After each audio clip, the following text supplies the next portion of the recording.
Masu kallo assalamu alaikum wa rahmatullahi wa barakatuhu, barkanmu da sake saduwa a cikin shirin namu na siyasa rigar yanci daga nan tashar Tauraruwa TV kallo, wanda ni Mustapha Suleiman Tagarji nake jagoranta.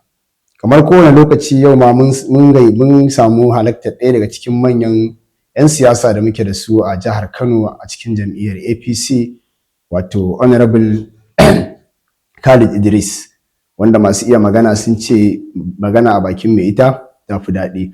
Honorable, masu kallo za su so su ji suna tare da kuma matsayi wanda aka rige a baya da kuma matsayin da ake da shi a halin yanzu. Bismillahirrahmanirrahim. Alhamdulillah. Assalatu wassalamu ala khairi khalqillah Muhammad ibn Abdullah wa ala alihi wa sahbihi wa man wala. Amma ba'd, ina yi masu kallo sallama irin ta addinin musulunci. Assalamu alaikum wa rahmatullah. Da farko dai sunana ambassador Khalid Idris Ibrahim, talban ɗan gori ban daura. Mun riƙe mukamai da dama a baya, musamman gwamnatin da ta wuce ta tsohon gwamnan jihar Kano, His Excellency Dr. Abdullahi Umar Ganduje OFR Kadimul Islam. Na riƙe mukami na mai taimaka masa a ɓangaren addinai. Kazalika a lokacin mulkin injiniya Abdullahi Garba Ahmad, tsohon shugaban karamar hukumar Ungwaggo, na rike mukamin mai taimaka masa a bangaren kafafen sadarwa na zamani. So baya ga haka a yanzu dai ni ne mai taimaka masa, shi honorable engineer Abdullahi Garba Ahmad kenan, a bangaren kafafen sada zumunta na zamani. Na san babu shakka an yi gwagwarmaya kala daban-daban aka zo wannan mataki. Kuma kafin a zo wannan mataki babu shakka an yi gwagwarmayoyi waɗanda masu kallo da sauraro za su so su ji wani irin gwagwarmaya aka sha kafin a zo wannan mataki. To alhamdulillah, duk wanda ka gan shi, Hausa suka ce duk wanda ka gan shi a inuwa to ba kawai tsalle ya zo ita wannan inuwan ba, sai ka bi ta rana. So alal haƙiƙa mun tarar da ƙalubale da dama harkar siyasa tafiya, don ba na mantawa lokacin 2019 kenan, lokacin Dr. Abdullahi Umar Ganduje yana so zai maimaita. So lokacin da aka zo 2019 kenan ya so lokacin da zai maimaita, a wannan lokacin gaskiya irin gwagwarmayar da muka yi da kuma gudunmuwar da muka bayar gaskiya ba za ta misaltu ba, domin ba na mantawa kusan ni ne founder na daga gama an gama. Kenan ku kuka jika wa al'ummar jihar Kano din conclusive. Ba mu bane ba, mu ne mun ba da gudunmawa tun siyasa muke yi. Mun ba da gudunmawa daidai inda aka ajiye mu, ba mu wuce ka'ida ba. Amma gaskiya a wannan lokacin mun ba da gwagwarmaya, mun ba da rayuwar mu, mun yi gwagwarmaya sosai yadda ba a tunani gaskiya. A wannan zaben ma na 2023 kenan da muka yi, dan shi a wannan lokacin ma gaskiya abinda muka yi ya fi na baya. Ya kuna 2019 babu haɗi, to ai shi a wannan lokacin ma rayuwar muka kusa da sawa a 2023, domin wannan zaben ya zo ne kawai mutane sun fito ko a mutu ko a rai. Su 'yan hamayya sun fito kuma mun fito. So a wannan lokacin gaskiya mun samu kalubale sosai, dan a lokacin nan tsakani da Allah rayuwar ma muka bayar, mun sadaukar da ita ne a wannan lokacin. So kuma har Allah ya yi ikonsa, Allah ya bawa His Excellency Engineer Abba Kabir Yusuf. To kaga an yi gwagwarmaya kenan kwarai da gaske tun daga zaben 2019 zuwa zaben 2023 da aka gabatar, wanda tun daga kan wannan mukamai da ka lissafa kana rike da su da kuma wanda aka bari, masu kallo za su san cewa an sha gwagwarmaya kwarai da gaske. Kuma babu shakka rayuwa ta yi albarka, za ta yi an samu wasu nasarori da ya kamata a bayyana wa masu kallo domin su ji irin in kai gwagwarmaya to a ƙarshe ga wani sakamako da yake zuwan maka.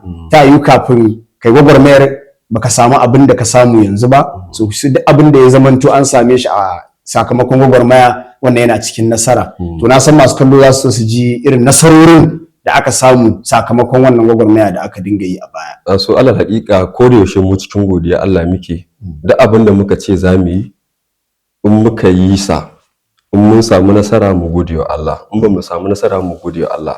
Ballantana ma nasarorin da muka samu gaskiya ba za su irgu ba. Nasara ta farko da nake so in gaya maka, mukamin da His Excellency Dr. Abdullahi Umar Ganduje Kadimul Islam ya bamu. Akwai wanda suka riga mu fara siyasa sun kai kusan shekara 10, wasu 15, wasu 20 suna siyasa, amma damar da muka samu ba su samu ba. A wannan damar da muka samu ta mai taimakawa mai girma tsohon gwamnan jihar Kano a bangaren addinai, a wannan lokacin ni nasara ta farko da ita na rike kuma ita nake jin daɗi shine ta salata na musuluntar da wanda suke makusawa.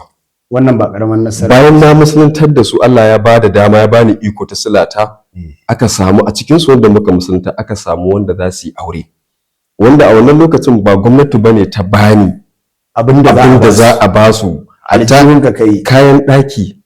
A wannan lokacin ni ne ita wannan baiwa Allah, saboda babu wanda zai yi mata. In ka ce za ka tsaya sai ka bi process ɗin gwamnati sai ma a zo ba a yi ba.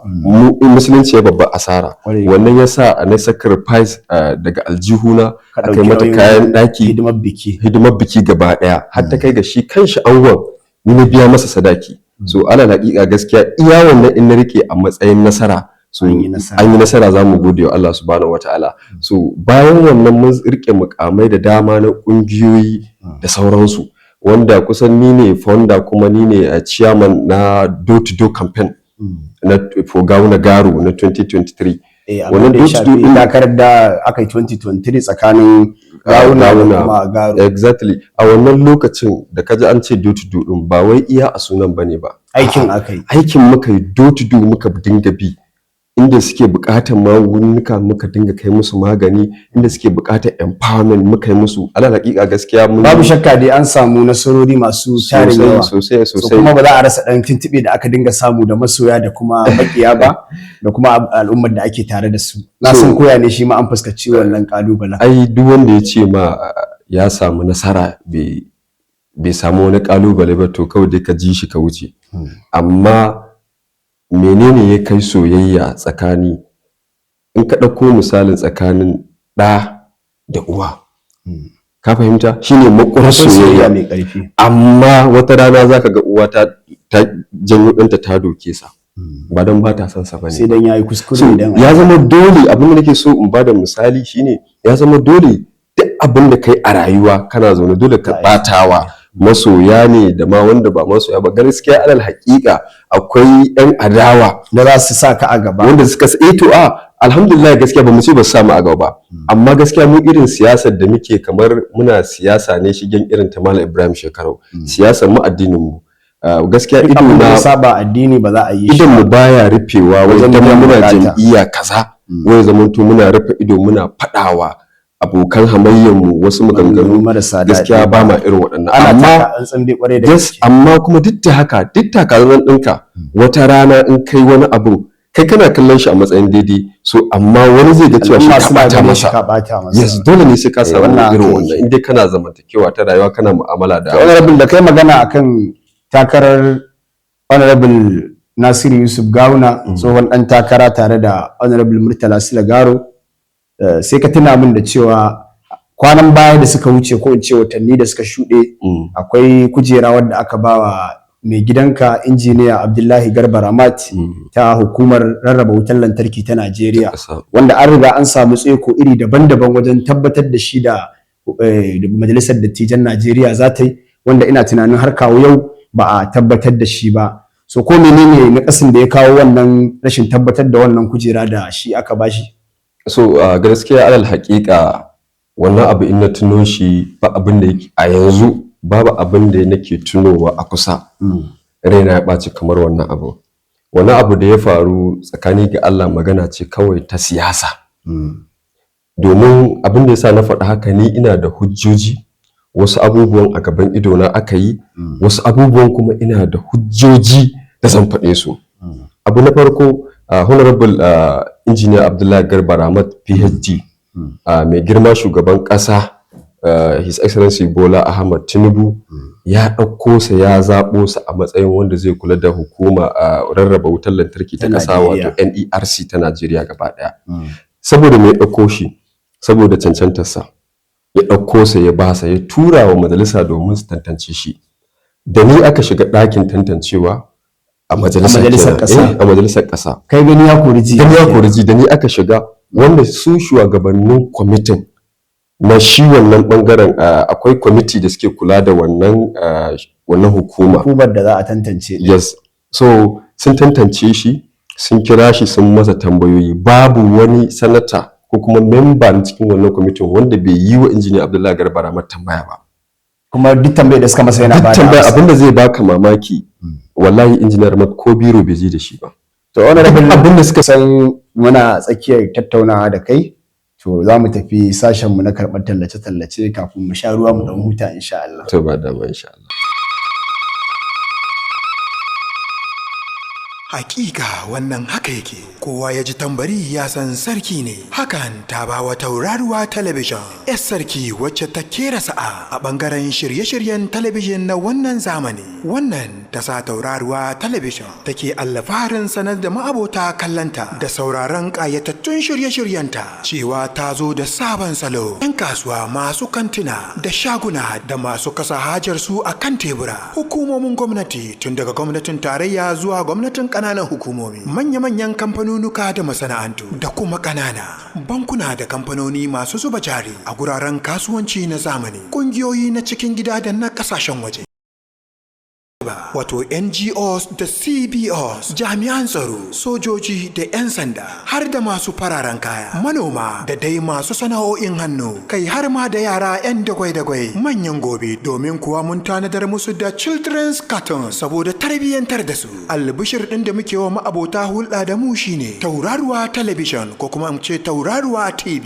Likafar ta ci gaba zuwa gurbin satellite da ake kira da Canal Plus da ke birnin Paris na ƙasar Faransa, mallakin kasashen waje, Turai. Wannan tagomashi da Tauraruwa Television ta kawo wa abokan hulɗa dama ce a gare su domin tallata hajarsu da sana'o'i har ma da ra'ayoyinsu, musamman 'yan siyasa, akan alƙawurkan da suka cika a wannan zango na 2023 zuwa 2027. Ga rayayye, sakonnin abokan hulɗar mu zai kai a ko'ina a faɗin duniya ta wannan kafa ta Canal Plus, musamman ƙasar Hausa wato Chadi, Niger, Cameroon, Burkina Faso, Benin da kuma Ghana da sauran kasashen Afirka ta yamma da ta arewa da kuma ta gabas da kuma sauran kasashen Larabawa kamar su Saudi Arabia, Dubai, kai har da gabas mai nisa irin su India, kai da manya-manyan garuruwan kasar Sin wato China kamar su Beijing, Shanghai da kuma Dingon. A kasashen Turai kuwa a yau ba sai gobe ba, Tauraruwa Television babu gidan da bata lekawa. Wannan babbar dama ce ga 'yan kasuwa don tallata kayayyakinsu a idon duniya. Ku tuna da cewa mai talla shi ke da riba. Saƙonmu gare ku cewa Tauraruwa Television ta ciri tuta ga Canal Plus domin kallon shirye-shirye na faɗakarwa da ilmantarwa, nusantarwa da kuma nishaɗantarwa a cikin hikima da walwala. Kullum kada ku manta da cewa Tauraruwa Television ko kuma in ce Tauraruwa TV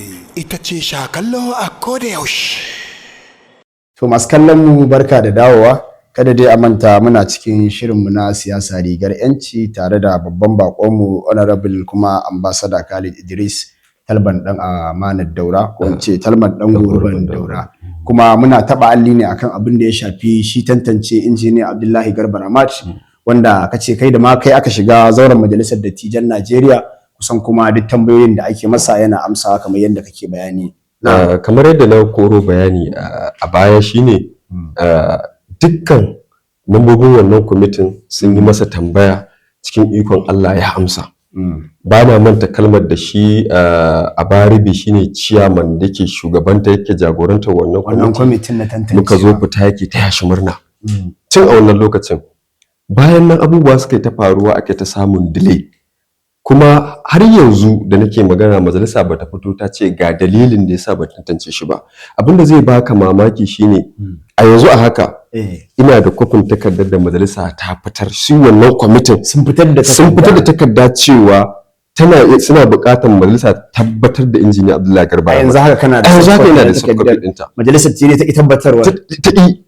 Kuma alhalin gashi nan da kwamishinoninsa guda biyu da shi injiniya Abdullahi Garba Ramad wanda yake jagorantar wannan ma'aikata. To amma wani rabin kuma akwai mutanen ku da suke zargin shi mataimakin shugaban majalisar dattijai akan rashin tantance Ramad din, kamar da sa hannunsa a ciki. So gaskiya wannan abin da baka gani ba ko abin da ka ji labari bai kamata a matsayinka na musulmi ka isar ba. Ni abin da na sani shine akwai 'yan siyasan mu na jihar Kano da ba sa so suke tabbata da kulli, akwai wanda suke kallon cewa idan injiniya Abdullahi Garba Ramat ya samu wannan damar to fa labarin su a siyasa ya kare. To da kace labarin su zai kare a siyasa kuma sai ka tuna min damburuwar da ake ciki a jihar Kano musamman sati biyu da suka wuce zuwa yau na maganar injiniya Abba Kabir Yusuf gwamnan jihar Kano zai dawo jam'iyyar mai mulki ta ƙasa ta APC. To sai ka tuna min ana ta dambaruwa akan cewa idan ya shigo jam'iyyar APC mafi yawa za su rasa kujerunsu, mafi yawa za su rasa kujerunsu na mukaman siyasa da kuma appointment da suke da shi musamman a tarayyar Najeriya. Ya kake ganin shigowar mai girma gwamna cikin jam'iyyar? Abin da nake so in tambaya, su waye za su yi asara, bangaren sa ne ko kuma mu a bangaren mu na APC da za su shigo? Abinda mutane suka fi magana shine shi gwamna dama in yazo kundin tsarin jam'iyyar APC kamar yadda kuke faɗa ya ce gwamna shine jagoran jam'iyya a jihar sa. To saboda haka duk wanda suke cikin jam'iyyar APC zuwa yanzu sun tabbatar da Dr. Abdullahi Umar Ganduje tsohon gwamnan jihar Kano shine jagoran su. To idan shi injiniya Abba Kabir Yusuf ya shigo jam'iyyar APC ciki wane ne jagoran ku? To alhamdulillah ka san akwai abin da kundin tsarin jam'iyya ya zo da shi. Akwai kuma mu mutane abin da muke ɗaukar mutum. Ka san rubutu ba shi ne ke tabbatar da mutum akan wata kujera ko wani abu ba. Action ɗin da kake yi. Kowa ya sani har shi mai girma gwamna ɗin injiniya Abba Kabir Yusuf in ya shigo ya san cewa Dr. Abdullahi Umar Ganduje dattijan arziki ne, shi ne jagora yana sama da shi. Amma a kundin tsari tabbas mun yadda mun bar masa. Amma a zahirance Dr. Abdullahi Umar Ganduje ya zauna a matsayin sa na uba, amma jagoranci yana wajen gwamna.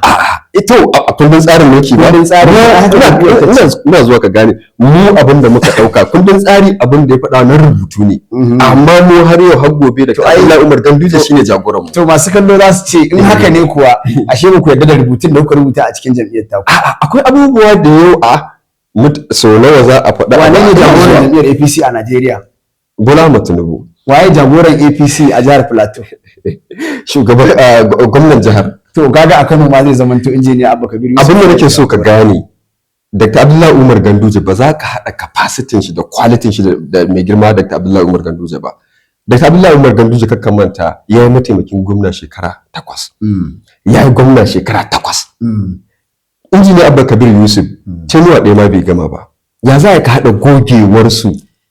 Ina ma ba ni na da gogewa ba. Su masu kallon mu na san tabbas abin da tarin tambayoyi akan wannan. Abin da nake so ka fahimta shine abin da na kai ma kundin tsari tabbas ga abin da ya faɗa. Amma mu mabiya ina zuwa. Kundin tsari ba za ku yi aiki da shi ba. Ba mun ce ba za mu yi aiki da shi ba. Wasu buraren za mu yi aiki da shi.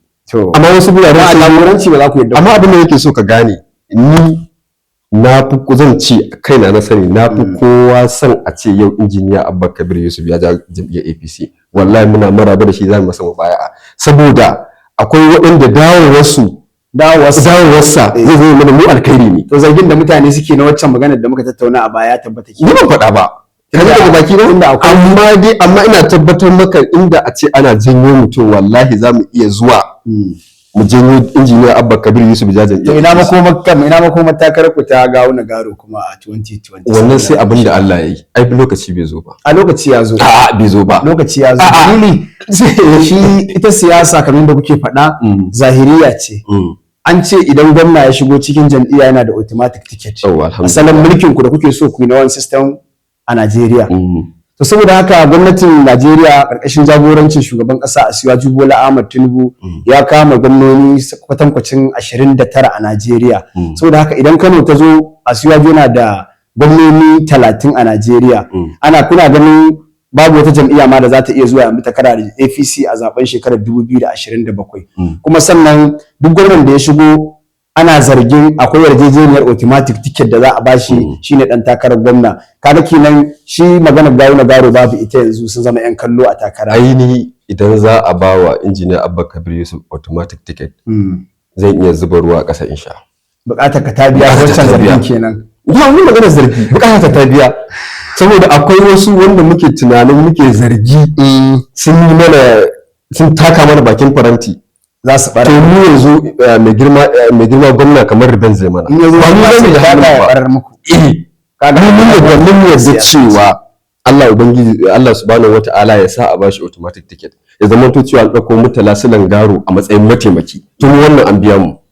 Muna da wata tambaya mai nauyi mai caza kai kuma, amma ta yi kai a wajen ka ta zo da sauki kamar kamar mai gidanka injiniya Abdullahi Garba Ramat, tsohon shugaban karamar hukumar Ungwaggo, shine mai gidanka kai tsaye, kuma yanzu dai baka da wani mai gida sama da shi a siyasance, kuma shi kake bi.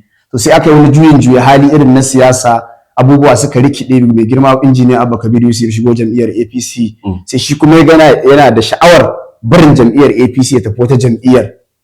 Tunda kamar yadda kuke faɗa, siyasa bukata ce. So ya ake ciki da wannan magana? Zaka iya bin sa da jam'iyyar da ya tafi? Ai wannan maganar da ka faɗa kamar tafi shan ruwa ma fi ta wahala a gurina. Da gudu zaka bi shi? Da gudu zan bi sa. Abin da nake so ka fahimta shine, na sha faɗa tun ba yanzu ba. Injiniya Abdullahi Garba Ramat shine jam'iyyata.